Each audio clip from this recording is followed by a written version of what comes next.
रामकृष्ण हरी. होय होय रे वारकरी, पाहे पाहे रे पंढरी, काय करावी साधने, फळ अवघेची येणे. आता ही वारी काही दिवसांवर येऊन ठेपलेली आहे आणि त्या संदर्भात शासनाने काही दिवसांपूर्वी वारीतील प्रत्येक दिंडीला 20,000चे अनुदान जाहीर केले आहे.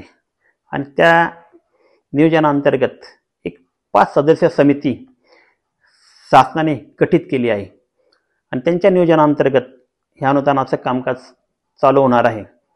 परंतु काही दिवसांपूर्वी मी शासनाला आणि वारकऱ्यांना विनंती केली होती की शासनाने या अनुदानाचा निर्णय मागे घ्यावा किंवा वारकऱ्यांना पण असं आव्हान केलं होतं की हे अनुदान स्वीकारू नये. वारकऱ्यांच्या माध्यमातून महाराष्ट्रातून मोठा प्रतिसाद प्राप्त झाला आहे की अनेकांचे फोन किंवा पत्रे आता प्राप्त झाली आहेत की ज्या पत्रामध्ये मुख्यमंत्र्यांना एक विनंती करण्यात आली आहे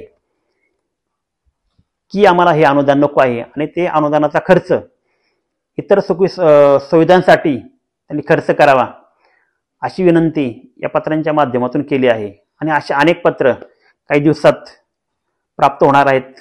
तसेच प्रस्थानाच्या दिवशी काही पत्र प्राप्त होणार आहेत. वारकरी हा निस्वार्थी भावनेने वारी करत असतो. कोणती अपेक्षा न ठेवता निरंतर त्याची वारी चालू असते. परंतु शासनाने हा निर्णय त्यांच्यावर लादू नये आणि हा निर्णय मागे घ्यावा अशी मी शासनाला विनंती करतो. रामकृष्ण हरी.